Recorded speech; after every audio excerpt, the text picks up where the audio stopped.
An alleged cult leader will now spend the rest of his life in prison after a jury found him guilty Friday on all counts, including rape. Elijah Bishop, also known as Nature Boy, was on trial for rape, false imprisonment, and 3 counts of sharing sexually explicit content on social media. Prosecutors say the crimes happened while he was a leader of a cult called Carbon Nation. Bishop spoke to the courtroom right after his sentencing once victims read their impact statements. Is there anything else? My heart light as a feather. I promise you I love you and I'm still here. I ain't miss one lick. I see what y'all doing and I want you to know I forgive you. And I see y'all in the end. The DeKalb County judge issued the maximum sentence, sending Bishop to prison for life, plus 10 years without the possibility of parole.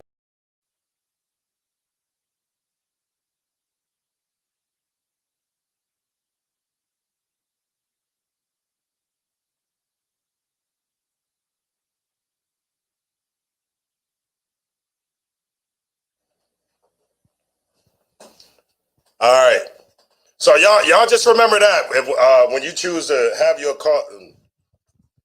try to treat brothers and sisters any old type of way, you don't have no brotherhood for brothers and sisters. You're going to jail for life. Anyway, with the Israelite School of Universal Practical Knowledge, we start out at 1 West 125th Street, Harlem, New York, under Commander General Yohana. I'm Officer 5000, Mataza Pa. We'll be holding down tonight's class. Tonight is the Brotherhood class, so if anybody has any questions pertaining to Brotherhood, then let's go ahead and get it, okay? Shout out to everybody that's in the chat. Yaquar, Sharad Yaquar, Miss Coco the Don, Jayla Kazak, Eric Brewer. Shalom to y'all. All right. Or if there's anything that y'all want to bring out as far as any articles or some stuff that you've been reading, you know, that you want to share with the class, and you want us all to, you know, you want to put us all up on something that you've been reading or studying, you know, pertaining to Brotherhood, then go ahead and type it in. All right. All right. So the first scripture that I'm going to get, first thing that we have to do to understand anything is we have to fear the Lord, right? And that's a problem that we have, us as Black people and Hispanics. We don't fear the Lord because we're taught not to fear him. We're taught that he's somebody that we don't have to fear, right? Fear the judge, fear the police, fear all your oppressors, but don't fear the Lord. All right. So give me Proverbs 1 and 7. We'll start that there. And Lord allow, y'all remind me, man, I got this article that I got this from the Southern Poverty Law Center. Even y'all in the chat, man, somebody. Southern Poverty Law Center. I want to make sure I read this. All right. I want to make sure I read this for y'all. They you know, got Commander General Yohana all up in there. So why not read the words of Commander General Yohana? It's perfect in today's time. 1 and 7. I need some go ahead. You got it when you're ready. Proverbs chapter 1 verse 7. The fear of the Lord is the beginning of knowledge. The what? The fear of the Lord is the beginning of knowledge. You know why we're treated as if we're like dumb and stupid? You know, they try to tell us that we're inferior. They try to tell us that we're somehow closer to a monkey than a human. They called us subhuman, right? I was just reading what was Moses Maimonides in that book that he wrote. You know, he was a so-called, he was a little hat, and he wrote a book. And you know, if you yank my chain enough, I'll find the quote for you and the book. But in that book, he taught that Black people were subhuman. You know what subhuman means, right? Below human, right? Sub is below. Read that from the top. Verse 7. The fear of the Lord is the beginning of knowledge. Right. So it says the fear of the Lord is the beginning of knowledge. Because we don't fear the Lord, what does that tell you?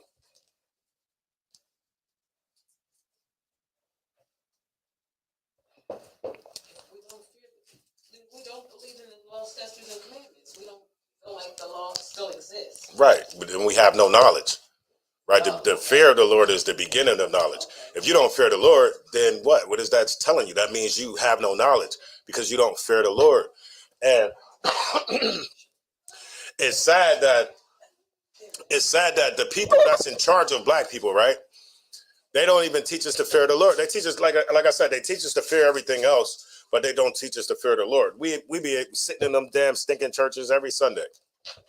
We in them churches every goddamn Sunday in their Bible study, all that kind of stuff. And they don't teach us to fear the Lord. And in return, we just keep being in the dark, right? Read on. But fools despise wisdom and instruction. What does that mean? Fools despise. What does the word despise mean? Can you look that up? Fools despise wisdom and instruction. You got it. To despise, without looking it up, to reject, to dislike, a strong hatred. Despise something, hate something, right? Dislike it.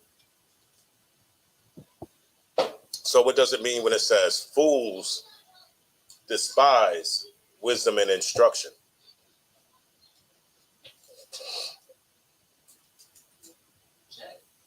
Right, they hate the, okay. This is where you get your wisdom. This is where you get your wisdom and your instructions, right? It instructs you on how to do things, how to serve the Most High, how to, conduct your high holy days, how we deal with each other, how we deal with, the other nations. That's where we get our instruction from. In return, it's wisdom as well. You see what I'm saying? Remember, it says the laws is our wisdom in the sight of the other nations. So this right here is our instruction and our wisdom. But if we don't fear the Lord, we'll never get that instruction and that wisdom, even though we may think that we do have it. A lot of these Negroes is smart dummies, educated dummies. Literally, I was on Facebook. That's young. Shout out to Nakar. Nakar came and got me out of hibernation, man. Nakar came and got me out of hibernation. He said that he be on Facebook and he be battling the little hats. So I was like, word? Oh, okay. You know what I mean? I've been waiting. I got a lot of stuff, man, to go ahead and get out, right? So he was like, all right, I'll tag you on one of the posts. He tagged me like it was probably like 7:30, 8 in the morning. They was up early on it. Man, I came in there and was killing I don't even know if I could say that, man. I was catching bodies, man. Catching bodies. So much so, Tashia, they started making memes of me, man. Hey, Tashia. They took one of my pictures from when I first came into the truth. I had a garment on. Remember when the garments was that leather material? And my garment was it came off my shoulders a little bit. They didn't put somebody in a dress next to me, like, who did it better? I said, so,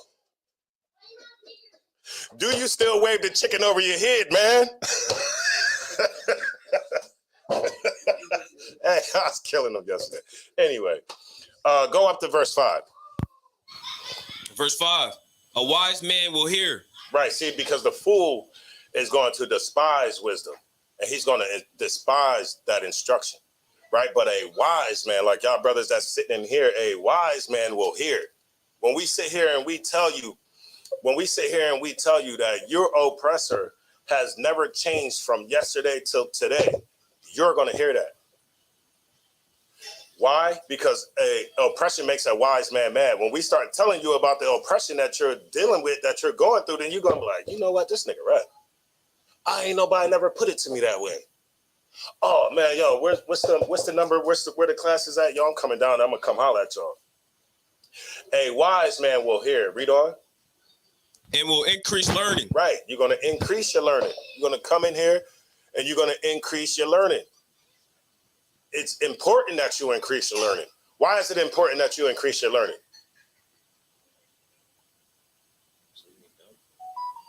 That's the simple answer, right? So you ain't dumb, because there's going to be a lot of dumb people who come at you like it's crazy right now. Everybody's debating the Bible.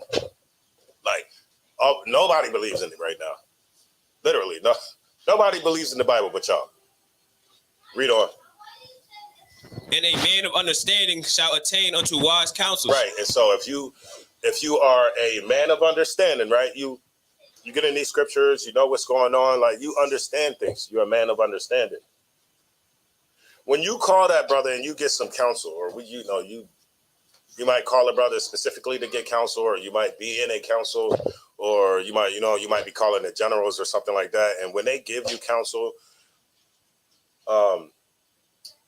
if you have understanding, you'll listen to that counsel, because you know that the man that's giving you that wisdom, it's the Lord dealing with that brother, and he's giving you what the Lord is giving him. All right, so a man of understanding shall attain unto wise counsels. Okay. All right. Now y'all can drop that.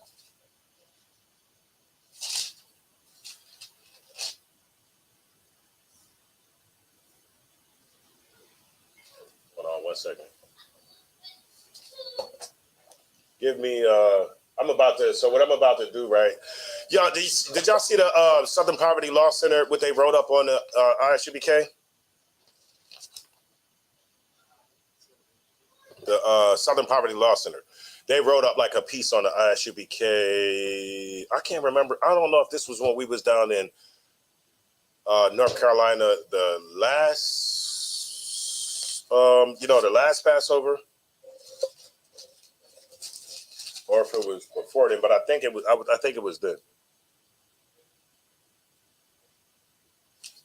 Hold on 1 second.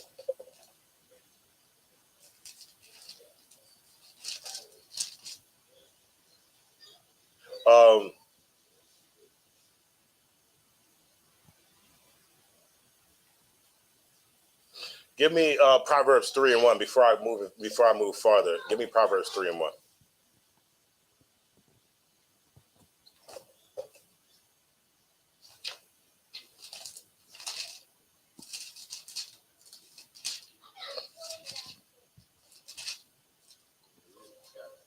You got it? You got it. Proverbs chapter 3, verse 1.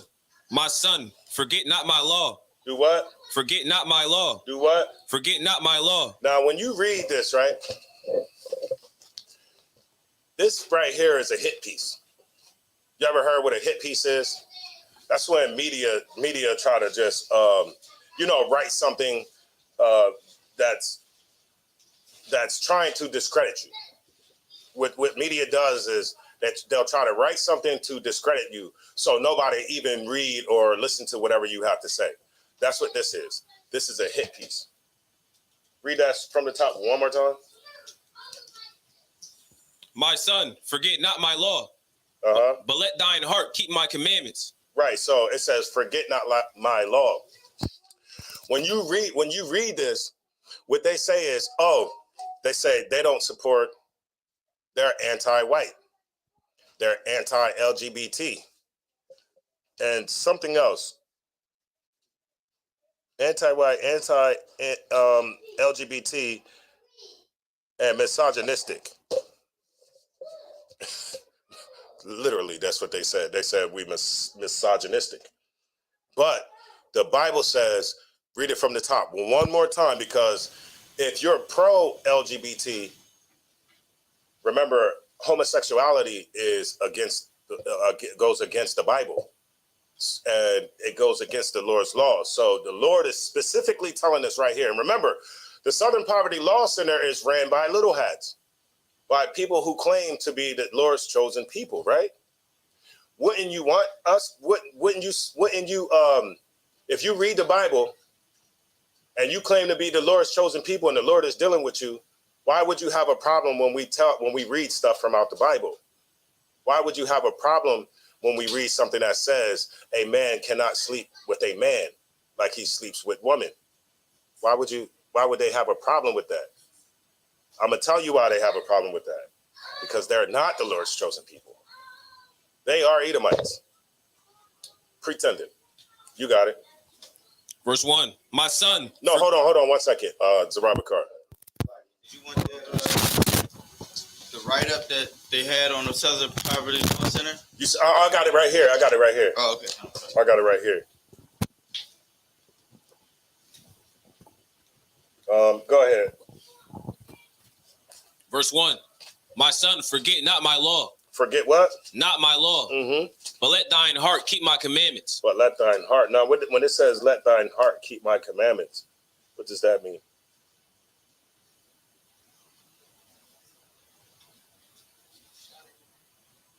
Oh, you got it.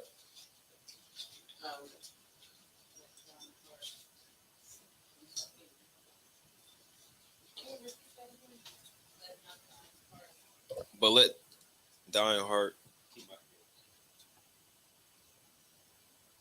First, what is your heart? Your heart is your mind. Right. So don't forget. That's it. Yeah. Don't forget, man.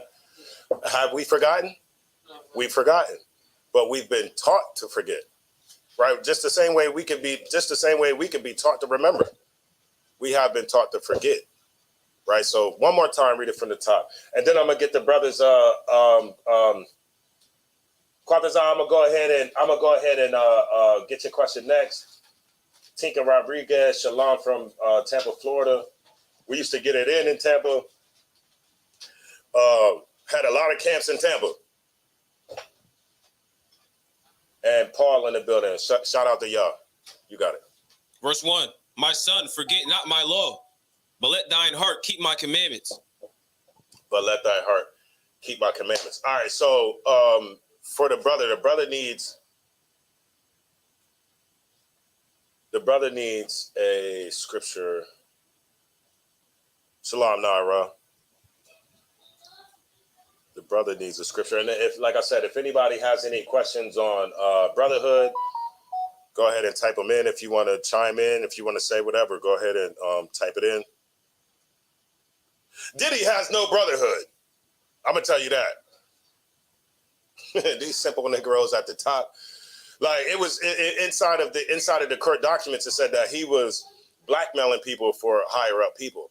So now, they're calling Diddy the Black Jeffrey Epstein. Like, God damn, that's not the label you want, because that's what he would do. Jeffrey Epstein was, of course, they was trafficking the little girls, and they would get people to do stuff, and then of course everything was on camera, and now you're trapped. Half of America's blackmailed. I wouldn't put it past the majority of congressional leaders are blackmailed. I have an article here, right? Over 5,000 Congress workers were caught with child pornography. We don't hear none of this stuff we don't hear none of this stuff in the news. We ain't hear a mass influx of people being fired or nothing like that. Why? Because now that they'll put it out a little bit, tell her a little bit, but now I own you. Now you got to vote the way I want you to vote. Now it don't matter how many bombs I drop on the Palestinian people, you're going to still vote my way or whatever. All right. So shout out to everybody that's in here again. Like I said, Philippians 2, and the brother got a question in Philippians.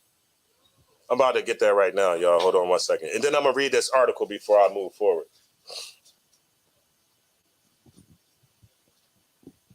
Y'all brothers and sisters in the chat, y'all know about Korah and the 250 princes of the congregation?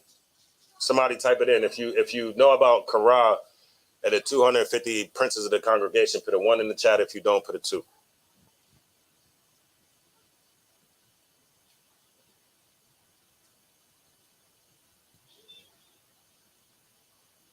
Let me get this real quick. You got Philippians? Okay. Give me 1 second. All right. Rod know about it. All right, Paul. Salakia, y'all. Let me get something for the brother real quick.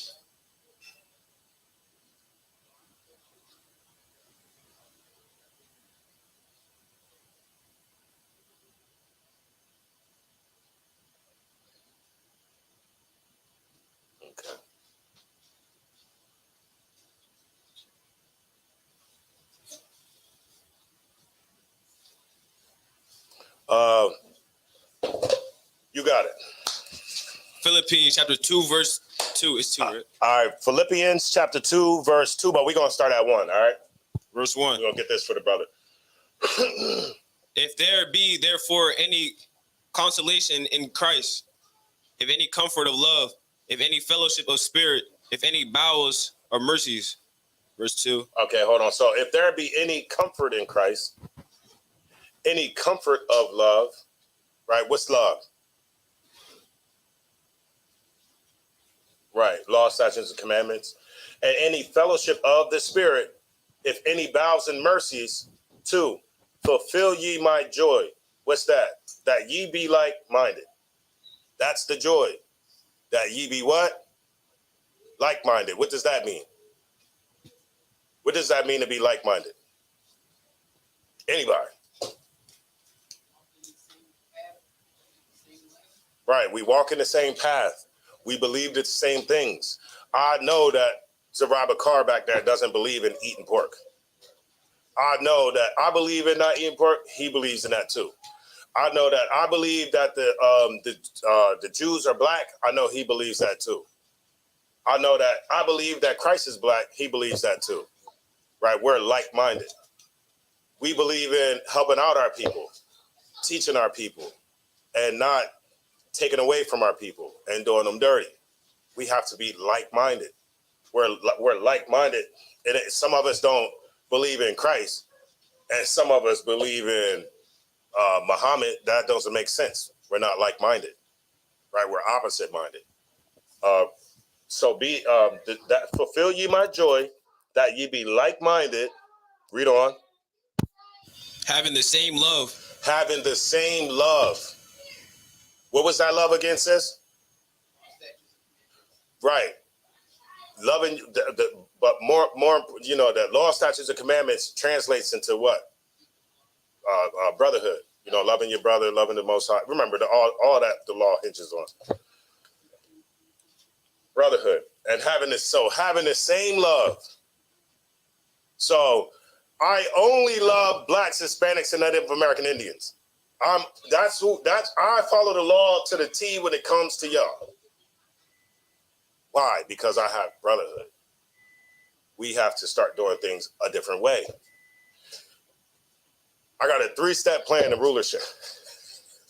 That's how much I got. You gotta do it like that now, Thashiyam. You gotta come out with like little sayings so people can, in today's media society, you gotta be like, all right, y'all, hit the link down below to follow for my 3 steps to rulership or something crazy. A million people are gonna hit the link below so they can find out three easy steps to rule. 2, read 2 for the top. Fulfill ye my joy, that ye be like-minded, having the same love, being of one accord, of one mind. And of one mind, right? Precept to this, of course, is what's that? Ephesians. Y'all get me right. What's that? Ephesians 4:4. That's young. Which one, sir? When it talks about being on one accord, one mind, one body, one spirit. I believe that's in Ephesians the 4th. I don't want to lie to y'all. They'll be like, see that nigga. Man, you don't got the blue letter Bible?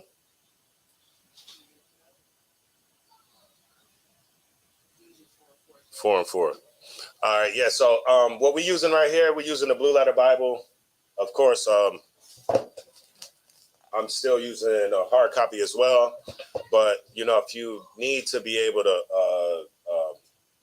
find something quickly, if you only have a part of the scripture and you're trying to find the rest of the scripture, then you could type in a couple. You could type in a couple words, and 1,000 scriptures with that will be in there. Will pop up, and you just gotta find what you're looking for. All right, so this is actually a good tool to have.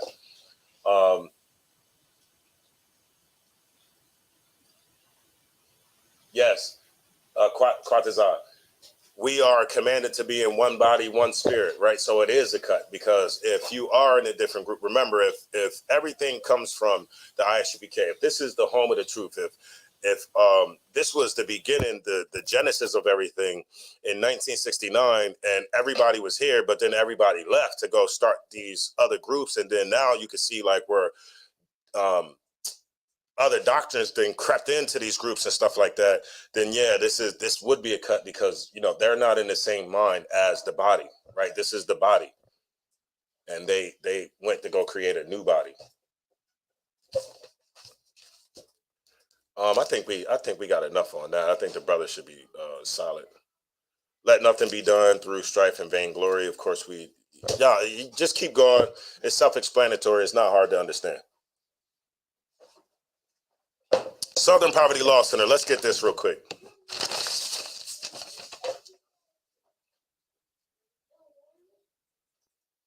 So I'm gonna get the part where it says, okay. I'm gonna get the disclaimer. This is what I want somebody to read. The disclaimer.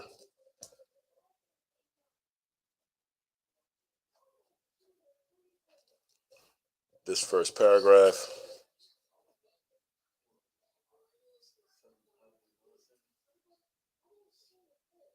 The Southern Poverty Law Center is a horrible. You know how much they get? About $400 million a year. And guess, they get that money off of perpetrating fear. Everybody's going to come and get the little hats. Look at this group right here. Look at this group right here. Look at this group right here. But if y'all ever been on the Southern Poverty Law Center, have y'all seen any little hat groups on there? None whatsoever.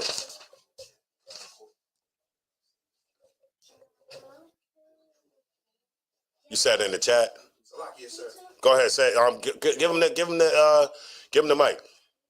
In the chat with an actor, he's a Jewish guy, and he was in the hallway, and somebody was recording. Michael, David, is it Michael Rappaport? Right. Michael Rappaport. That was heavy. That's heavy. That's heavy. You, if you could find the video, put the link in the joint. I'll try to play that, because I did see that the other day. So he was in the hallway like this, right? Michael Rappaport. He's the guy that played Remy. You know, Remy in that one movie with Busta Rhymes and them. They was on the college campus, and the crazy. Remember, the white boy was a skinhead. And he went and he ended up unaliving Omar Epps. Higher Learning. Boom. There we go. Higher Learning. He was Remy in Higher Learning. Yeah, the skinhead. That's the only movie I know him from. What other movie? Remember when ISUPK answered the door and said something about the crack killers? Mm-hmm. He was the postman. Oh, okay. Yeah. Oh, stop playing. Yeah, that's right. And so when you look at these dudes, right? These dudes try to portray like they pro-black and they cool, and they'll get on these podcasts and, act like you. But when it all comes down to the come down, they are pro them. That's what it is. They're pro them. Everybody understands how to be pro them, right, except us. We pro everybody else. Do you know this Negro was arguing with me about us being the real Jews? I got you. To say that converts, I'm showing you that these are Roman converts. These are converts from either the Colonimus family. Some of them converted during the Khazar conversion, and some of them converted during John Hyrcanus's time when Josephus talked about it. But the two main conversions is the Colonimus family and the Khazar conversion. And so when they say, oh man, we got these CR DNA links to the Middle East and all that kind of stuff like that, remember, John Hyrcanus overtook some of the Edomites, and remember, at that time they were called Jews, right, at that time. So you would have a link to those people that was there, of course. Right. So, like you said, I got a question. And I found that too. I found that. Yeah. So what the ones that was put into the land of Samaria? Yeah. during the time of Like, when what's that, First and Second Kings, something like that? Second Kings Yeah. 17. Yeah. Who would they be today? That don't give me the line. Don't give me the line. They was Because see, definitely remember, through time, people change names. You know, people migrate, people change names. So I couldn't. But I wouldn't be able they to. wouldn't, Sluggy, sir, if I may, they wouldn't be called Jewish, because remember the woman at the well, she was even claiming, you know, the well. So that's what, because she was a Edomite. Concept. She was an Edomite. Now, I'm gonna say let me ask that question. Let me ask that question. I can only speak for sure of what I know. And I for sure know about those 3 conversions. Concept. I wouldn't be able to tell you exactly. I don't want to lie. Somebody gonna flame me in the chat. Woo! Somebody gonna flame. See, this nigga said this. You want me to play that, sir? Oh, you in it? Oh, yeah. Let's get it. So I'm sideboarding, y'all. I'm gonna show y'all this video. If I say Israel, you gotta pay me a certain price. If I say Zionist, you pay me a certain price. If I say Zionist, Israel, and Jewish, that's the big 3. I get paid for that. Right. Same as always. Yeah, just keep paying me the same thing. Zionist, Israel, Jewish, you pay me. No problem. If I do what if I do a watermelon emoji and if I say something about fuck Palestine? If I say fuck Palestine on camera, okay, you're gonna give me more. Okay, cool. Don't film me. Don't film me. Don't film me. That's how the devil always do when the devil get caught. When the devil get caught, don't film me. I'm sir. Caught. You know what's heavy? So other words, when he go on social media or when he go on the evening news or wherever he be, he gets paid to say that, to bring acknowledgement to their movement or what's going on. Yeah, so he's part of the whole propaganda. Right. The propaganda machine. Right? Say that again? Yes, sir. Yeah, he's part of the whole propaganda machine. Right? If I say Zionist, if I say, you're going to pay me a certain amount. If I say Jewish, you're going to pay me a certain amount. If I say Israel, you're going to pay me a certain amount. If I say all 3, that's the big 3. Ooh-wee, that's the big 3. So he's somebody who has some level of prestige here, right? To where, remember, all the Palestinian voices been drowned out. Israel unalived over more than 100 Palestinian press workers. Concept. I mean, tearing them out the frame. Right. Just straight, what they call a sniper round. Boom. Right. Why? Not only has it been over 100 press workers or journalists, it's been all of the main communication stations. Right. Wherever their communication building is at, all of those have been leveled. All of the people who can ever get the message out to what's really happening down in there is unalived, so that only one side of the story can be told. Concept. Right. And we see that even with that, they lie so much. Right. I mean, God, the propaganda is so crazy. Now come to find out that on October the 7th, Israel was unaliving a lot of their own people. Oh, Concept, Salakia. I saw that through the Hannibal Directive. Right. I saw that, sir. Salakia, if I may, sir. You got it. I did see that. So because they're controlling the narrative, they're controlling what is being said. I'm not saying this is the case, but this is like Hitler. Man, look. Because they control everything about what we are told and taught and believe here in America, especially Blacks, Hispanics, and Native Americans, on what they said happened. Man, you about to get me shut down. Nah, I ain't talking about that. You about to get me started. Right. You about to get me started. I don't have the same sentiments. Okay, what happened with the Holocaust is horrible. Let me say that. Got it. Right. But it also was white on white crime.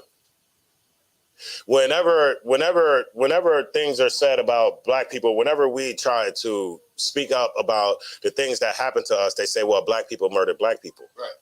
And they say, well, that's pretty much black on black crime. You know, how does that have anything to do with me? And I'm using the same tactic. That has nothing to do with me. But I still don't view Hitler the same way Hitler has been portrayed. Gotcha. Because I understand how Germany was in the 30s. Let me just tell you how Germany was in the 30s. Germany in the 30s was immoral. Germany in the 30s was just like America today. You know how you have the pornography, you have remember they was doing transgenderism. You know, they did like the first transgender surgery over there. It was like real crazy, and it was being done by the minority of the population who owned the majority of the money. If that makes sense. Gotcha. I'm trying to talk in, where I don't get a shutdown. Right. So the Germans at that time was experiencing sexual immorality, high interest rates. The people who owned all the stores, they doing them, how they was doing them. They was doing them crazy. And the Germans at that time felt like it was a slap in the face because we gave y'all full rights when no other European country would give them full rights or even allow them in the country. Remember, Germany had a high society of like art and all that kind of stuff like that. And so they let these people come in and have full rights. And then they turned and made Germany a degenerate state. When Hitler came into power, do you notice like Hitler in 6 years had the German people all the German people, he galvanized the German people where instead of looking for handouts or anything like that, because the German people didn't think he was a horrible person. Right. They loved him. Right, constantly. He galvanized them. He got German people to go out into the fields and till the fields on their own. Till the fields on their own to where, and I believe it was like 6 years. In 6 years, he turned Germany around to be like one of the top major players. One of the top major players in the earth. So I view things a little differently because I understand history. But when it comes to that propaganda, if you want to understand a little bit on propaganda, this book right here, I think that's Justice Brandeis. That's Something Wise and Strauss. In this book right here, it's called Against Our Better Judgment. It talks about the propaganda machine. It talks about a lot of that stuff that they use against us. But I'm also going to I have an article to go with yours too. But propaganda is how you win wars. You got to demonize the other side. You got to make the other side seem like they're subhuman. You have to make the other side seem like there's like these people are just the lowest of society. And so whenever you hear of, okay, it's 30,000 people being killed in Gaza, what do they do in the media? Tell them to get Hamas out of there then. Right. Tell Hamas stop hiding behind babies. Tell Hamas to stop doing this and tell Hamas to stop doing that. So, which Hamas is a creation of the state of Israel. Hamas wouldn't be able to be into power unless it was for these people. All right. Because, we all understand how it go, right? America and these places, they'll fund the guerrillas to take over a government. And then when they don't need you anymore, then now you become the enemy. Right. Now they'll say, they said that on October the 7th, this is what one of the so-called eyewitnesses said, that they were sitting in the bush and when they looked up, it was like 4 of those Palestinian dudes and they are already was rock hard, and they was raping the lady. I'm like, all of that's going on, and all of this stuff is, and they have time to ravage somebody. Like, what is going on? Like, come on now.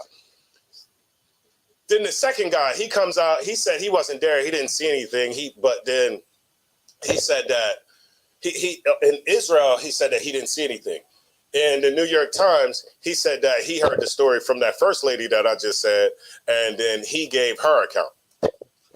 So is he really an eyewitness? No, this is the propaganda machine that's being played, right? This is the propaganda machine. You play what you, let me get what I got real quick. I'm going to show you propaganda.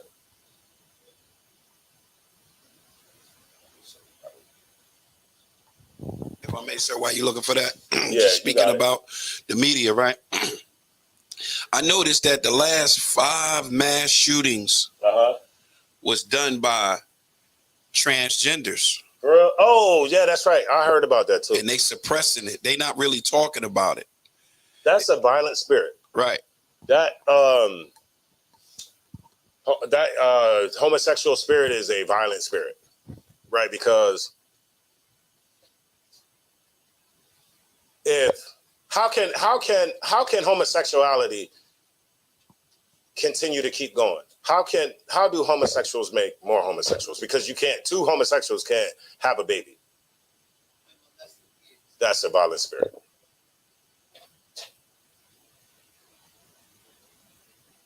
Anytime you could take and harm the kids, man. Like, so I gotta go with it.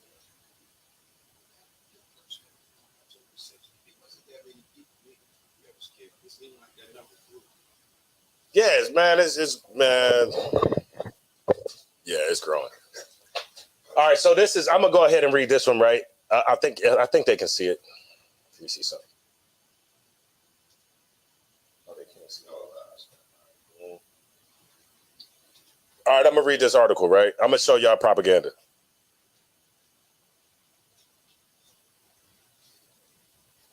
This is a report. This is from CNN, and it's from Nixon's top aide. So his aide says Nixon's war on drugs targeted blacks and hippies. I'm looking for the other article. It's another one where it has to do with Ron Ehrlichman's face on it. It got to do with Ron Ehrlichman's face on it. But the guy who's actually exposing what the war on drugs really was is a guy by the name of Ron Ehrlichman. Last name says it all. It says one of Richard's top advisors and key figure in the Watergate scandal said the war on drugs was created as a political tool to fight blacks and hippies. Now, when I'm not sure how old y'all are, but I know I came up during the war on drugs. I came up in the 80s. And if y'all know this slogan, DARE. What was it? Something against resistance. Y'all know what I'm talking about? Y'all know I'm talking about the DARE program? DARE came in there and showed us some drugs and all that kind of stuff. Hey, y'all stay away from this. This is what heroin look like. This is what cocaine look like and all that kind of stuff, right? Not knowing, we all not knowing that they the same ones that put that crack cocaine in the neighborhood. Richard Nixon and Ronald Reagan was the ones that did it. Which one? The Iran-Contra affair was during which one? Nixon or Reagan? It was during Reagan, right? Which one's first? Richard, y'all know. Nixon's first, then Reagan. So Iran-Contra was during, you said Iran-Contra. Marab, watch out. Iran-Contra was during what? Reagan. During Reagan. Nixon's first. Okay. So he says the war on drugs. Now at this time before they put this would be before they put this, if this is before the Iran-Contra. So before crack cocaine was heroin. Was the heroin to fight blacks and hippies. Y'all know what was that? In the 60s was like a big hippie movement. Right, Woodstock being one of those major events. according to 22-year-old interview recently published in Harper's Magazine. The Nixon campaign in 1968 and the Nixon White House after that had two enemies. Two. I know black people like to believe you a good old Christian and everybody, America's a good Christian country at heart. You don't have any enemies. But this is speaking to the contrary. It says had two enemies, the anti-war left and black people, because remember the hippie movement was against Vietnam. Remember they would rather just sit in the damn park and get high all day and not have to think about war, not have to go to war. They didn't want to go to war because what? People was going to war. They was watching people go to war and come back with their legs blowed off. Shout out to Taiwan, legs blowed off, right? Now, all you could do is ride a skateboard all day, sit there on the skateboard with your nubs and just walk on your hands, right? That's all you could do. That's all they seen. So they was against it. And because they was against the war, America was against them. All right. They had two enemies, the anti-war left and black people. Former Nixon domestic police policy chief John Ehrlichman, I said Ron, it was John Ehrlichman, told Harper's writer Dan Baum for the April cover story.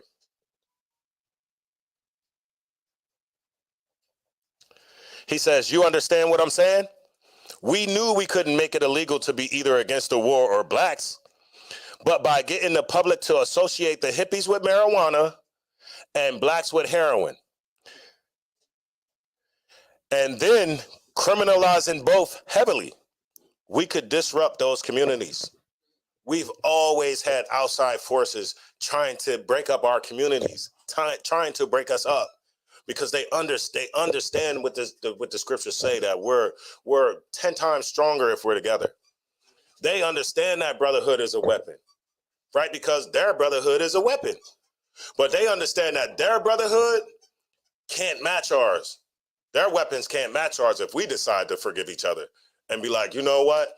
My bad, my nigga. 60 years ago, this Crip didn't kill this blood, or this blood didn't kill this Crip, man. We gonna dead that right now. We gonna start this slate clean. We gonna forgive each other. Now what do we do? Hit the link in the bottom description for my 3-step plan to rulership.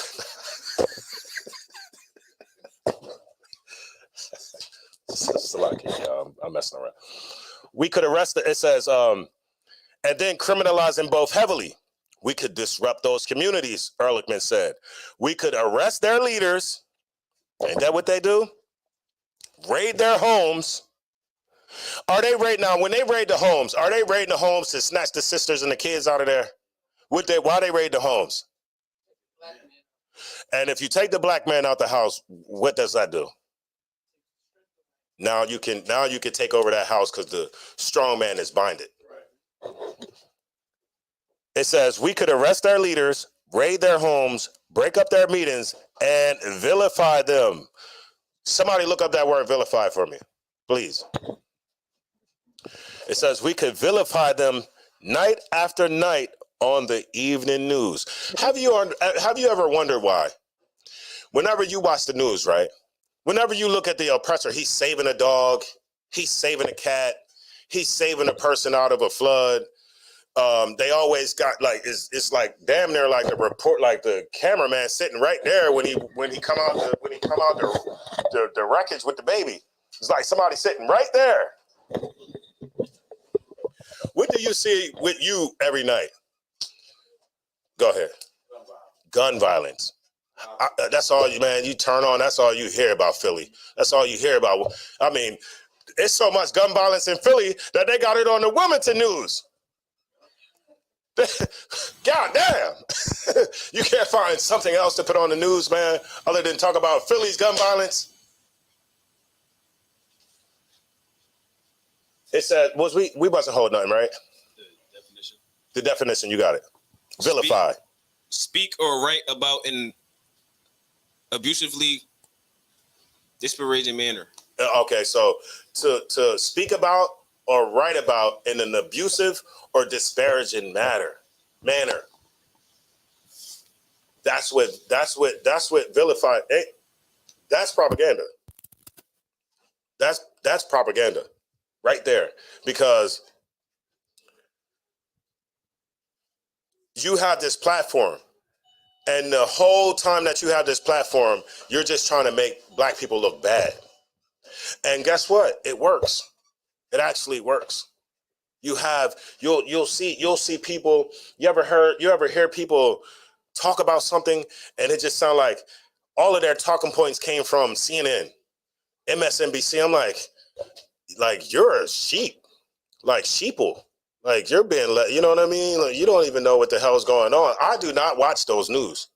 I don't watch MSNBC unless I see a clip or something viral didn't happen, but I don't watch that. Y'all know I'm on Rumble. I watch news like Redacted. I watch news like the Electronic Intifada. Y'all check that stuff out. Electronic Intifada, and the Gray Zone. I watched the Gray Zone. It's a couple more. I can't remember everything off the top of my head. I just kind of got a brain fart or whatever. But Electronic Intifada, Redacted, and Gray Zone are like my three top that I check out. And they usually have like excellent news, right? They usually have excellent news. And also, if you into documentaries, Electronic Intifada, if you go to their website, they put out a documentary that was produced by the Al Jazeera, and what it was they had a Jewish American that had just graduated college. They had him go and be a part of AIPAC or one of those places like that. He like infiltrated AIPAC, and then they started talking about the Canary something, AIPAC. American Jewish Voices for America, all these like different places. And what they came to find out is these places spy, these are spy organizations that spy on your children, because they're trying to fight the BDS movement. Y'all heard about the BDS movement? Hold on, let me get back. I'm a real quick, y'all. Real quick. So the BDS movement is called Boycott, Divest, and Sanction. So it's a bunch of people who support boycotting Israel. And so they look for products that Israel sells. They do their research, and then they say, hey, this is a product. They got a list of products that they want you to boycott. And so Israel, in their narcissism, for sure you can't boycott me. You can't boycott me for the things that I'm doing. When I watched the DVD, when I watched the video, a lot of the Israelis was like, well, see, these people are doing it, and these people are doing it, and these people are doing the same thing, but y'all don't come at them. Like, no. That still doesn't absolve you from whatever you're doing right now. And so what I've seen in that documentary is our kids aren't safe. Our kids aren't safe on those college campuses. Why? Because we teach our kids to speak up and have a voice and have their own mind. And if you speak up and have a voice in your own mind, then they put out a list to demonize you. They got a list of people who's pro-Palestinian. You think it's all white kids on that list? They had a truck driving around. You know them trucks it had like a little billboard, and you could advertise on the side of the truck. And they had a truck driving around. They had the heads of these colleges rented one of those trucks, and they had the pictures of the students who was supporting Palestine, who was pro-Palestinian on the side of the truck. Do you think they was all white? That's our kids. That's our kids being targeted and attacked. Salaki. Let me go back to this. That's crazy. That was super crazy. I'm sitting there like,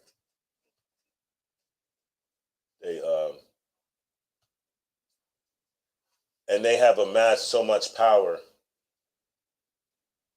that can damn near pretty much do what they want. All right, now we going back to the article, right? The vilify. It says, Ron Ehrlichman, it says, we could arrest the leaders, raid their homes, break up their meetings, and vilify them night after night on the evening news. Did we know we were lying about the drugs? Of course we did. Of course we did. You know how we know that you was a liar? We deal with it every day. The general just brought out the art. Remember down in Maryland, was that Baltimore, where the cop he had his camera on, and he didn't know it was recorded. And he said, "Yo, I'm gonna go put these drugs over there." He went and hid the drugs, came back. Then he said, "Yo, I'm gonna go look for the drugs." Went over there, went to the same spot. Was like, "Hey, got it." Come to find out, the camera had the whole thing. The camera, he had it on 30 seconds too early.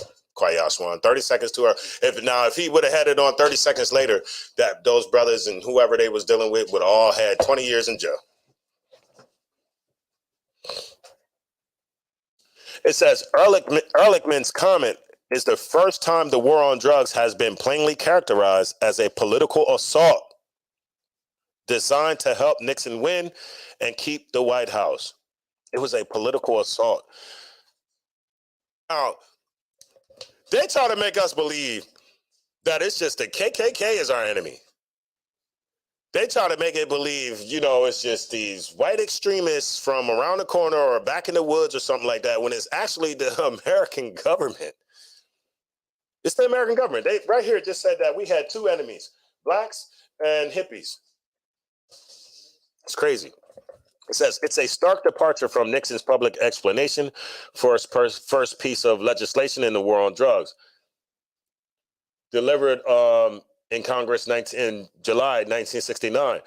When was the UPK started? To fight all these lies, right? Which framed it as a response to an increase in heroin addiction and the rising use of marijuana and hallucinogens by students. Now, heroin. Who knows where heroin comes from? From what? Do we have poppy fields here? No. Poppy fields are mainly in the Middle East. Who got the biggest poppy field? Y'all know them Arabs do. The Arabs got. That's why we was in Afghanistan. Come on, man. Y'all think we was in Afghanistan for anything other than them poppy fields? Come on now. It says, however, Nixon's political focus on white voters, the silent majority, is well known, and Nixon's derision for minorities is in private, is well known from the White House recordings. So he would speak highly of white people, openly speak bad about black people in private. But remember, everything's been recorded, so that stuff came out. It says the comments come as there has been a marked shift in attitudes towards handling drug use, ranging from the legalization of marijuana in various states to White House candidates focusing heavily on the treatment as an answer to the New Hampshire's heroin epidemic. So when it comes to Caucasian drug epidemic, we need some, what was that term? Treatment. You need treatment. When a nigga becomes a drug addict, jail. That's your treatment. And then we wonder why the recidivism rate is high, because you're not actually being rehabilitized. You go in jail, and in a lot of cases, you learn how to do whatever you was doing 10 times better. Right. Or now I got a new skill set because I knew how to steal a car, but when I got with Kwayaswan, he taught me how to pick a lock to a safe. You know, you know what I'm saying? Salakia. I think it was one more part. He died, of course. Ehrlichman died in 1999. And one thing that I noticed about these Edomites is when they're about to die, that's when they start having these change of hearts. That's when Jesus might be real. That's when, oh my God, maybe they are the real Jews. That's when I'm sorry. Let me tell the truth about stuff. It says, we never saw or heard anything from our dad, John Ehrlichman. Oh, that's what his family is saying about him. I think I got enough on that. Pretty much, I wanted to show you. We was talking about being vilified and media propaganda, right? And so I'm gonna bring it back to the Southern Poverty Law Center and how the Southern Poverty Law Center wrote up this hit piece. This is a hit piece on the school and Commandant General Yohana. And all a hit piece is to vilify you, right? To get people to not want to listen to you, to get people to not want to read your words, or, you know, just disassociate you themselves with you. So we'll start right here. And I got the 3 parts that I want to get read. I got them an asterisk next to them, if I could. The water. Shout out to everybody that's in the chat, man. Yeah, just say no. Just say no. They telling us to say no while they pumping it in our communities. Go ahead, you got it. This is the article from the Southern Poverty Law Center. SPLC, I guess that's what stands for, the Southern Poverty Law Center, uses the term racial Hebrew Israelite to differentiate from the greater his Hebrew Israelite faith. So what they're trying to do is they're already creating boxes. When you understand the enemy, you understand that the enemy is trying to separate you from everybody else, because he understands that. Y'all remember back in the day, this had to be like 5 years ago, when they had that older black dude on there on NBC or one of them, and he was like a black Hebrew, and they was asking him questions, and he was fumbling around, and they was asking him questions about us, like the Hebrew Israelites, and he was like, "Well, we don't do things like that. They have their way of doing things, and they just got this black man up there to separate himself from us." See what I'm saying? Right. Because he wasn't skilled in the tactics of the devil, in the wiles of the devil. He thought they was calling him up there to be nice to him, to say, "Hey, how you doing, man? We want to come to your Israelite congregation." And man, they called this black dude up there and straight used him. Right. I'm sitting there like, damn, nigga, you ain't at some point I would have just shut up. Like, at some point I would have been like, go at the devil. The devil used him against his own brothers and sisters, though. Right? They don't do that to their people. They don't do that to their people. They used him against us, and so that's the tactic that they use. So then the whole world says, "Oh, okay, so these Israelites aren't the same as these Israelites. Somehow these dudes are different from these dudes." When there is no difference, we're all Israelites. There may be a little doctrinal difference, but blood-wise, we're Israelites. Go ahead. Hebrew Israelites should not be confused with black Jews or Jewish individuals of color. You see what I'm saying? Why? Why shouldn't we be confused with them? Because they support us. The black Hebrew Israelites don't. I was just saying at the beginning of class, I was in the chat arguing with these simple Negroes for 2 days, the last 2 days, talking about Judaism. And when I tell you that the love that they have for those people is crazy, it's crazy. I think it's worse than Christian. I think their love for the little hats is worse than Christians. It's bad. It's bad. Them niggas was talking crazy. I told you they was making memes of me, man. They couldn't beat me, right? I was smacking them up. I was in there, I come through, I start smacking you up. But I'm smacking you up with a book. I'm smacking you up with a scripture, with a picture, and everything. Mostly, everything that I have is coming from your sources, from the people that you love. So when I show you this, Kwaya Swan, look, I posted this picture, right? This picture of black people from the walls of Egypt. And it says the mural depicting Israel's bondage in Egypt, and it gives the Exodus 1 and 13 and 14. You know, this goofy Negro said, "Those is Nubians." The guy, that's just a depiction to help you, to give an illustration. I said, even if it's an illustration of who the Israelites are, they're still black, man. Right. Come on through. Even in, you trying to, wiggle your way out of it, or still trying to, you think you cutting me or something like that, you're still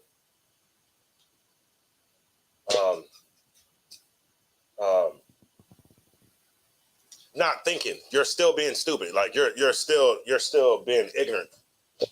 And so I'm smashing them up all day, man.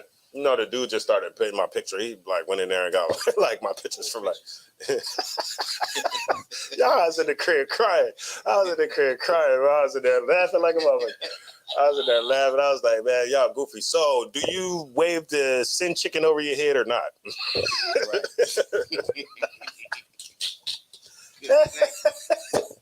Oh, they can't get around that. They can't get around that, boy. I got some heat. But anyway, you can keep going. SPLC no longer refers to these groups as solely Black Hebrew Israelites, as there are Latin and indigenous members of these groups. Right, you just can't say Black Hebrew Israelites because we have indigenous members and Native American Indians. Well, that indigenous members is the Native American Indians, right? Go ahead. And there are non-radical sets of Hebrew Israelite faith who identify as Black Hebrew Israelites. It said say that one more time. And there are non-radical sects. There's non-radical sects of the Hebrew Israelite faith who identify as Black Hebrew Israelites. So they're saying Black Hebrew Israelites are radical. Hebrew Israelites are not radical. That's like the crazy. Conquer, right? Yeah, that's crazy. So they're putting that, and it be working. It be working. Y'all, man, I'll be seeing these simple Negroes, man. These simple Negroes then took over that doctrine of, a lot of them be them Old Testament Israelites. You know, who then listen to some little hat or something, and for the life of them, they can't, get themselves to serve Christ. They can't bring themselves to serve Christ. And I was listening to a debate the other day. I'm like, these niggas, and they like halfway retarded. I'm gonna just say halfway retarded. The brothers is bringing out scriptures that say that he's gonna raise up David's seed after him, and his kingdom his throne is gonna last forever. They just like, yeah. So they like, so who's gonna be the Messiah that you're waiting for? These Negroes saying David. I'm like, you. I'm like, yeah, I gotta get off of this one right here. They're like, David. They like, but it says right here that David's seed after him is gonna sit on the throne. Because what? David couldn't build the temple. He had too much blood on his hands. These Negroes still keep talking about David. I'm like, all right, yeah, I'm out of here. I'm out of here. You got it. But this like when the IUIC was like, they niggas or something like that. They say something like that. It's like, they say a lot of things that are very questionable about Black people. Yeah. Them niggas crazy. I had to get crazy. Yesterday I was like, simple nigga, look, this is what I'm saying. It was like, see, you call me nigga, and I'm like, look, man, I don't need all that. Just answer the question. I don't need all that. Now you butt hurt and all that kind of stuff. Look, man, just answer the question. Right. That's it. Answer the question. You got it. The continued struggle of Black indigenous people of color in America can find clear similarities in narrative of Judaism, particularly the book of Exodus. You see how they threw that in there. Right. Remember, people who are journalists go to school for this. So he understands what he's doing. He said that they say that one more time, how he tried to make it seem like what we're doing is similar to Judaism. So I'm going to read it from the top. The continued struggle of Black indigenous people of color in America can find clear similarities in the narrative of Judaism, particularly the book of Exodus. Right. He said we could find some similarities in Judaism when this isn't Judaism. Nowhere in this book did they ever say Judaism. That is a word that it was created by the oppressor, by the converts. They have rituals and stuff that they follow, right, which makes it a religion. Case in point, Kaparat. Y'all don't let them get off of that, man. Kaparat, man. Right before the Day of Atonement, man, they be sitting there waving the sin chicken over their head. Why are they waving the sin chicken over their head? Somebody blow my mind. You transfer your sins to the damn chicken, right? And then what do? Kill the chicken. They killed the chicken because it was supposed to be you that died. So now this poor chicken gets unalived. What happens with the chicken after the sin has been transferred to the chicken? They don't even sell it, man. They package that up, and that be in all them Brooklyn markets for free or little to nothing. You get a pack of chicken for $1, man. Damn. Free to little to nothing, man. Niggas be in there. I seen the video. Niggas all up in there, and it's a fucking Salaki for my language, y'all. Salaki, I get a little Salaki. A cart sitting there with chicken, you know what I mean? Like they just package it up real quick, put it all in the cart, man. People, a hungry Negro going, oh man. That's what's going on. That's eating food sacrificed to another God, because that ritual has nothing to do with Yahweh. You got it. Persecution, displacement, and enslavement mirror the BIPOC experience in many ways, both historically and systematically here in America. For most of the Hebrew Israelite community, the similarity is a source of empowerment and not a cause for condemnation. Right. He said it's a source for empowerment. For some of the people, it's a source for empowerment, but not of condemnation. I condemn anything that goes against the Bible. I condemn anything that tells me that, because that tells me that I don't have the right to exist as a goddamn, I'm an Israelite. So you mean to tell me I don't got the right to exist? The first thing you do if you say that what Israel is doing to the Palestinians is wrong, what are they going to do? So you mean to tell me I don't got a right to exist? You got a right to exist. You living right now. Ain't nobody tell you ain't have a right to exist, but you don't have the right, however, to do what you're doing. You don't have the right, however, to claim my nationality. So then now I don't have a right to exist. So now I just got to be a no people forever. So forever. So forever. Black people in America, black people in the UK, black people in Jamaica, we just all never going to know who the hell we are. We just got to accept the fact that we just Americans now.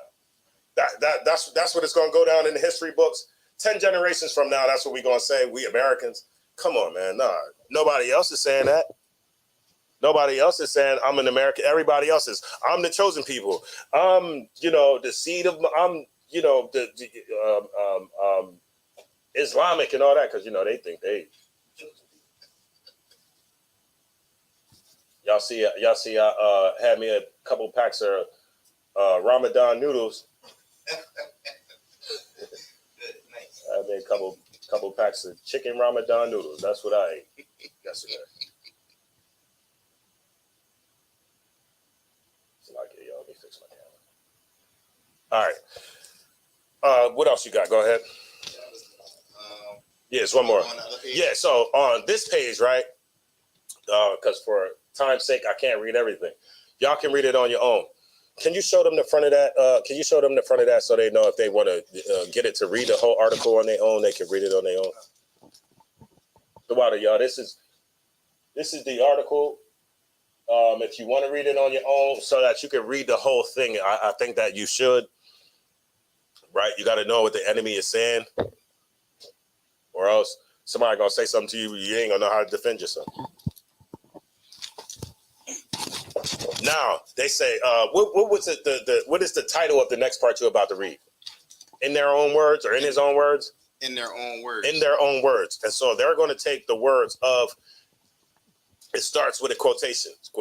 So this is Commander General Yohana Salaki. Go ahead. Okay, so it says that's why David Chappelle comments were so important. Right. So remember they was talking about. Remember the general was like, and he was trying to get loud. Like that's why Dave Chappelle comments was so important. Right.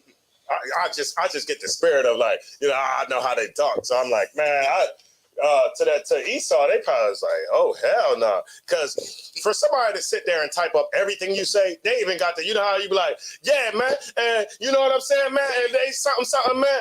They even got all the mans on there. Salakia, they got all the mans on there. Esau, a piece of garbage. You got it. And that's why Dave Chappelle comments were so important. And let me tell you something. Every black man should feel the attack and understand what is now. Understand? What's wrong with that? What's wrong with what he just said? Every black man should feel the attack of whatever was going on at that time. I can't remember exactly. Don't give me the start line. But Dave Chappelle, you know, a lot of times he speak out against things. More and a lot of times he's speaking out about the so-called Jews. Right? Read on. Black men are under a spiritual demonic attack. Black men are under a what? Black men are under a spiritual demonic attack. We're under a spiritual attack. Paul even said it. He said the weapons of our warfare is not carnal. We are under attack. But how do we fight back? We fight back with the wits. We fight back with brotherhood. You see what I'm saying? We fight back. I seen another article said, man, the black Hebrew Israelites are savvy on the internet. For like the way he said it was like he couldn't believe how we're able to maneuver the way we maneuver and find the things that we find. That it ain't us. It ain't me as a person that's able to do this. God damn. It's not me as a person that's able to go into these places and find the things that we need to find. Kwayaswan got about 300 books sitting right next to him. Come on, this is just the heat right here. You know? So you know what? That's what I'm gonna write on the front of my. That's what I'm gonna write on the front of my luggage. I'm gonna write heat. They're gonna be like, oh, that's what he keep it in. Esau watching now. Oh, that's what he keep it in. They'll be trying to find my damn luggage. You got it. No, he said so. He said black men are under a spiritual attack, which is correct. Because how are you, if I'm telling you, if I tell you that I serve the Lord and I serve the Lord and you know what, I'm going to follow this, what the Lord said wholeheartedly. I'm not going to waver. I'm not going to go to the left. I'm not going to go to the right. I'm going to go the straight gate. When you tell me, when I read out the book and I'm reading that homosexuality is wrong, so I go out on the streets and talk about homosexuality being wrong, you tell me that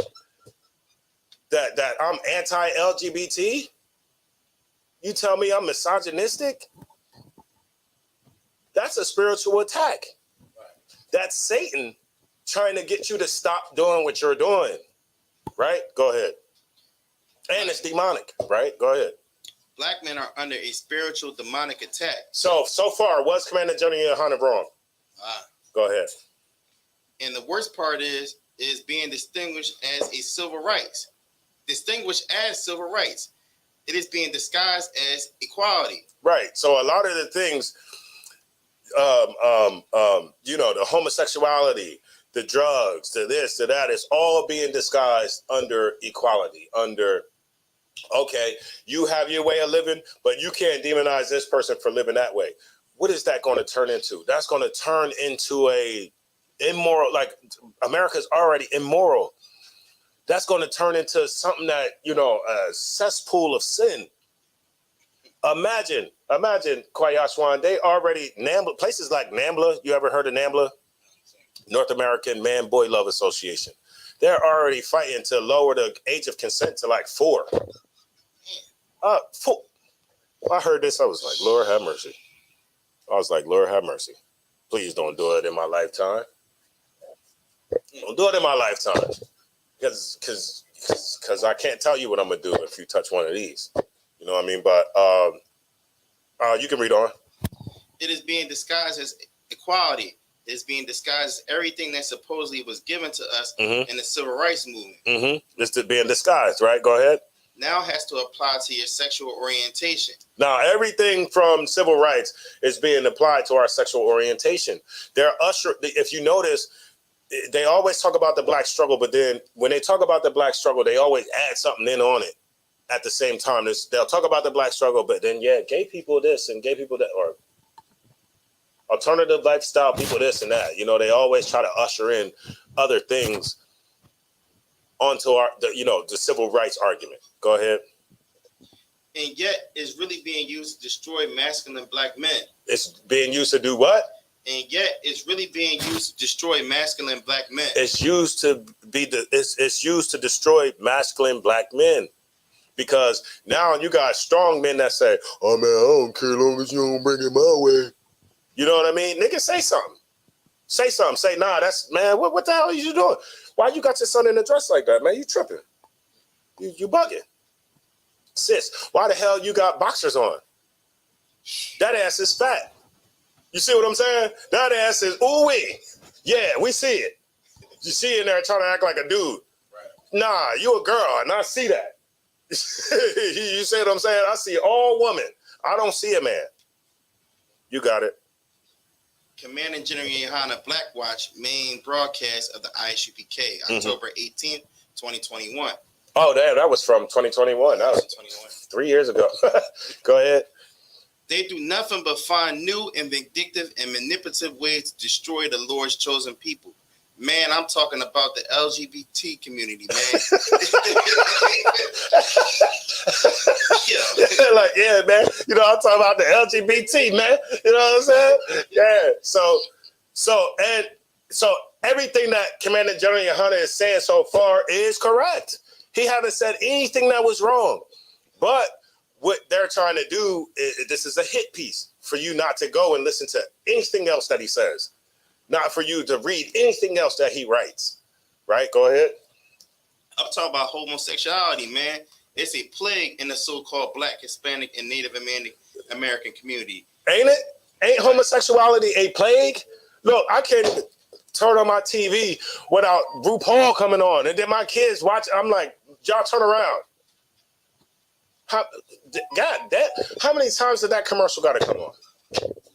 How many times a day? Like, come on now. How many times a day? That same commercial got to come on with men with makeup on. What if we don't want to see it? Why doesn't it stay on the channel that they had on Tubi? No, not Tubi, but you know, on the whatever that is, that you know, that the cloud. Why they don't got their own channel on the cloud somewhere? Why does it have to be on my mainstream television?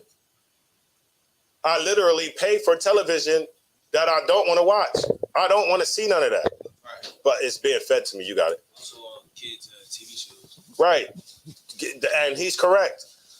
The kids' television shows, the cartoons, what was that called? The Proud House, the Loud House, the Loud House. The black boy had two dads. He said, my dad's. That Negro went home. He had a white dad and a black dad. I said, Lord have mercy. This Negro had a white dad and a black dad in cartoon land. That's crazy. You got it. It is at an all-time high. It is terrible, man. Leviticus 20 and 13, and it's at an all-time high. We got these young boys switching up and down the street, man. We was up in New York having camp. Man, I was like, woo-wee, golly, man. These boys is getting younger and younger, man, switching up and down the street. They was young bulls, man. Before, man, they wasn't no 20. I'm about to say before 20, they wasn't 20 years old. And they walking up and down the street like little girls. They walking up and down the street like little girls. Why? Because they are products of a war. They are products of a war that was waged on their fathers. Their father ain't there to tell you, nigga, what the hell is you doing? The minute I ever see a kid do it, you might do a move or you might not even know what you're doing. I'll be like, hey, what you doing? Hey, don't ever bend down like that again. Don't cross your leg. Don't do that. Don't do, you know what I mean? Because that's what a father is going to do. You see something that just doesn't look, or you're going to check it. They're victims of the war. Go ahead. It is terrible, man. I tell you, just broad right in your face. And the sad part is our brothers and sisters don't even understand how destructive the activity they're engaging is. It is. Right, it is. And that's exactly what I just said. They got it right on the TVs, right in front of your face. Right in front of your face. It's at the jobs. It's at the,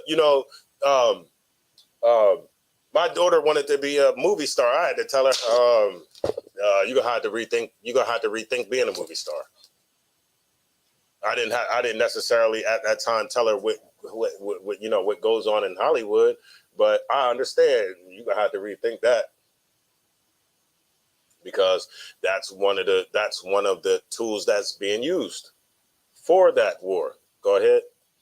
They don't understand how destructive their acts and their nasty, disgusting lust are. Hey, you don't know how what your acts and your filthy, disgusting acts are. It's bad. It's horrible, right? Because most of the time, those filthy, disgusting acts are happening to other children. And, what you're doing is you're destroying kids' lives. How is kids able to be trafficked to the tune of, 100,000, $1 million or something like that a year? And there isn't a bigger outcry to save the kids. You know what I mean? To watch over the kids. Like kids are literally being taken every day. Right? Go ahead. And usually it's by some type of homosexuality. You got it. Go ahead. He said it is near to genocide. It is near to what? It is near to genocide. Because how can you procreate? If men trying to put their rods in another man's behind, how can you procreate? If a woman is trying to have scissor another woman, how can you procreate? You can't. You'll die out. You can't. They didn't already got it to the point where half black people, like my grandparents had like 18 kids, 3 sets of twins. By the time I start to get older, you don't really see that anymore. You start to see people like, oh, I'm cool with one. I got my little 2 angels at 2 or something like that. But that ain't what the Lord said. And if we continue with that ideology, then we'll end up dying out. Right? Because for you to say, I only want 1 kid or I only want 2 kids because that's all I can handle. All you're doing is you're speaking the sentiments of Margaret Sanger and other eugenicists who wanted to eliminate the black population. Back in slavery and all that kind of stuff, and before civil rights, niggas had big families. And it wasn't nothing. You didn't care if you didn't have nothing to eat. Whatever we got today, then we just gonna break it down, and we just all gonna be hungry. We'll all get a taste of whatever this is, and then that's it. Hey, but we still together. We still in this house. 18 of us, and we all love each other. Go ahead. It is near to genocide. Mm-hmm. It is a crafty genocide of a nation. It is crafty genocide of a nation. Go ahead. This is Israelites for Universal Practical Knowledge member from ISUPK headquarters YouTube class entitled The Crafty Genocide of a Nation, October 13, 2021. Man, did Commander General Yohannes say anything wrong in that piece? He didn't say anything wrong. So why would the Southern Poverty Law Center write it up as if it's something wrong? As if they can't understand what he's saying. They understand what he's saying. They for sure understand what he's saying. But they don't want us to get to that point where we have that cohesion like them. Because look, they'll tell you, hey, they'll fight for immigration. They'll fight for all the things over here in America that they don't do over there. You go over there, they don't got all them civil liberties like they have over here. You go over there, that border closed. Certain things of that nature. And then that's another thing too. I'm starting to see a bunch of simple Negroes go into these buildings, right, where they have these city council meetings and just go in there and complain to white people. They going in there and they complaining, oh my God, the immigrants is coming into the neighborhood and the immigrants is getting everything that you supposed to give us. Nigga, if they were supposed to give it to you, they would have been give it to you. Why are we, and furthermore, lady, you, or brother, you 60 years old, you still waiting for a handout? You 50, brother. You still waiting for that handout? You still waiting for it. You haven't figured out the play yet. You still waiting for the 40 acres and a mule. You still believe they're gonna give it to you one day. Come on, man. We have to stop that. What we have to do is we have to understand the play. They have plenty of money to give you. They just gave 100 billion, 200, 300, 80 billion, millions to Ukraine and Russia. To Ukraine and Israel. That's money that you could have had. We don't have to fight those wars. Those wars is on the other side of the goddamn earth. Why the hell do we have any dog in those fights? That money could have went to blacks, Hispanics, and Native American Indians to where you don't have to fight each other. But that's not what they want. And we're none the wiser. Why? Because all of those people I see complaining is Christians. We don't got no more on that. We're not holding anymore. Unless you want to go get down to the bottom. Nah, you can hold. Well, is it still Commander Johnny Hunter? That's just random, like it's random class topics now. Nah, you good. You can read that scripture right there that you got. You said 2019, right? Yeah, because they said we were anti-LGBT. What else they said? We was just anti everybody. First, let's get the anti-LGBT first. Leviticus 20 and 13. Leviticus chapter 20, verse 13. Mm-hmm. If a man also lie with mankind, as he lieth with a woman, both of them have committed an abomination. Both of them have committed an abomination. What are we talking about here? Isn't America a Christian nation? They call it a Christian nation. They read from the same book we read from. But we don't have the same understandings to where they're willing to compromise the words of this book and we're not. And because we're not willing to compromise, we get demonized, right? We get vilified. Read on. Read that from the top one more time. If a man also lie with mankind, as he lies with a woman, both have committed an abomination. Both have committed an abomination. Any more on that? Yeah. Read on. They shall surely be put to death. They shall do what? Surely be put to death. They shall be put to death. Not praised. Not put on a pedestal. Not given more rights than just regular people. Like, God damn, they got so many rights. You barely can't even say anything no more. You can't say nothing no more. Everybody's sensitive. Nobody has a backbone no more, Kwayaswan. Everybody you know what? In my day, right? I had a song to make me tougher. I had a song, I'll sing it. You say something to me, I'll be like, ooh, that stung. You know what? Sticks and stones break my bones, but words would never hurt them. I can strengthen myself right there in that moment. we don't have that nowadays, man. Ain't nobody thick skin no more.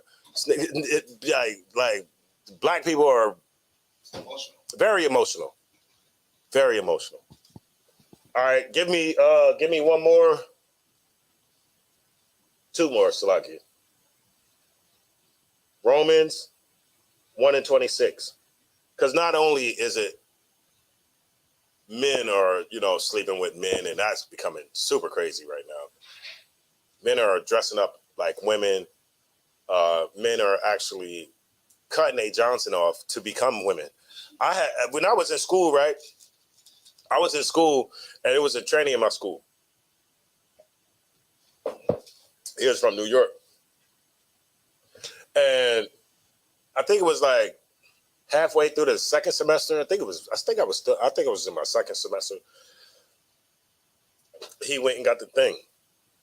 He went and got it chopped off. You know what I'm saying? I didn't see the picture or nothing like that, but I could tell the reactions from all the sisters in the classroom because he, showing everybody in the classroom. And they like,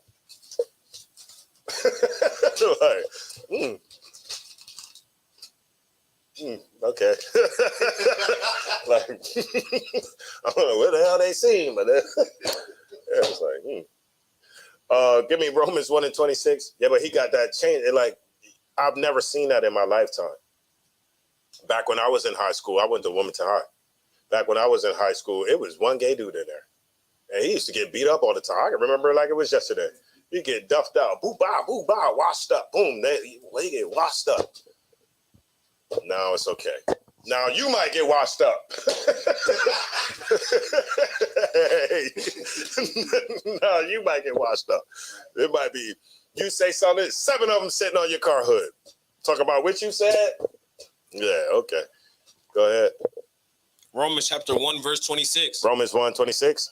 For this cause God gave them up unto vile affections. God gave them up unto vile affections. Go ahead. For even their women did change the natural use into that which is against nature. The women did what? Change their natural.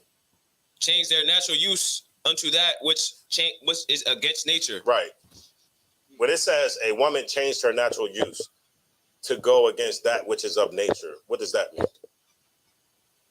You got it. I see. Right. That goes against nature. A woman should be sleeping with a male, not be a male. Like I said, we see what you got under them boxers. You can't hide it.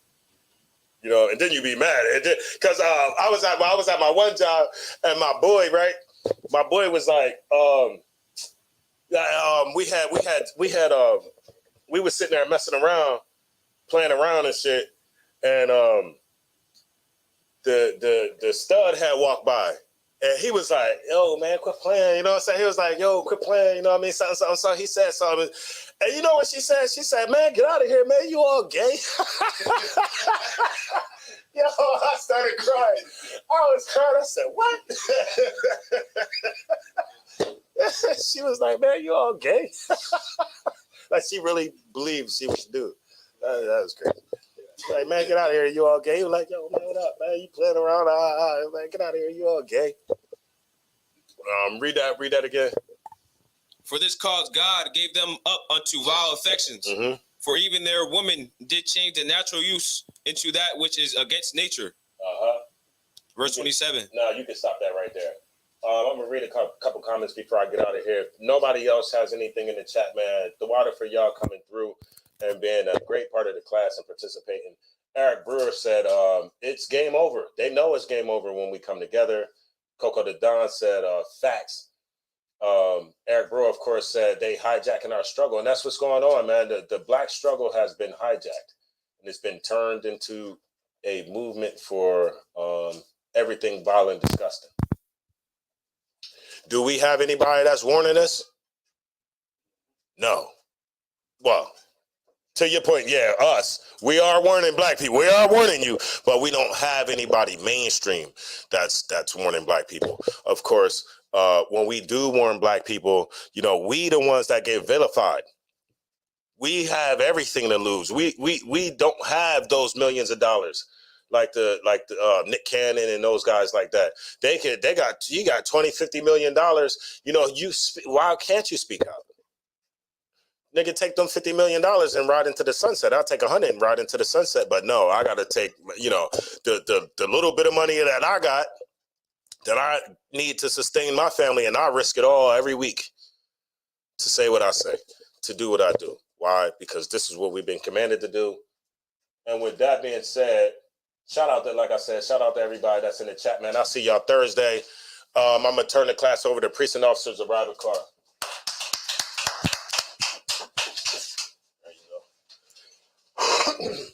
So like it's a little rough back here. We got we don't got the bookshelves up. Yeah, you good. All right, this is your ISUPK security announcements. Rule for new brother and sister. When a new brother or sister comes into the school, they are off limits for 6 months. They are to be saluted only. They are here to learn and shed themselves of the world. If they need transportation, the teacher will arrange it. After 6 months, if a brother or sister has an interest in a particular person, they are to seek counsel from the heads. Tithes, which is a commandment. Numbers 18:21, Malachi chapter 3, verse 8 through 10. Ma'asharah means tenth in Hebrew. It's 10% of every penny of any increase the Lord gives you. Priest fund. It's a free will offering for the priest. It's not mandatory. Whatever amount you would like to give. Upcoming holy convocation is the Passover. It's April 20th. April 20th down in Pittsburgh, North Carolina. No, the Passover is going to be in Pittsburgh. Make sure you get everything, man. Get your garments if you ain't got them. Pay your Passover fee if you haven't paid it. What else? What else am I missing, man? It's because it's coming up quick. It's coming up quick. Unleavened bread is that Sunday, the 21st. So make sure before we go down there, you get all the bread out your house. My nigga. For that entire week, you can't have any Don't bread forget. with leavening agents in it. You know what I'm saying? Don't forget. Leavened bread. So don't forget that. If you need a ride or something, arrange it now, not the day of or the day before. You know what I'm saying? Give brothers time to be able to adjust to fit you in to bring you down there. If anyone wants to be a trooper in the school, start wearing all black boots, shirts, pants, headbands, and scarf. With that being said, men of Israel, Elijah, we're going to give a courtesy salute. Men of Israel, Elijah Shabbat, Elijah, Barak, Yahweh, Hashem, Yahweh, Yashimata, Sar, we're going to face the sisters of Elijah. We're going to get the sisters a courtesy salute. Men of Israel, Elijah Shabbat, Elijah, Barak, Yahweh Shamar, Latham, Bashem, Yahushai. Yashimata, class dismissed. Son of Christ. Yeah, you know,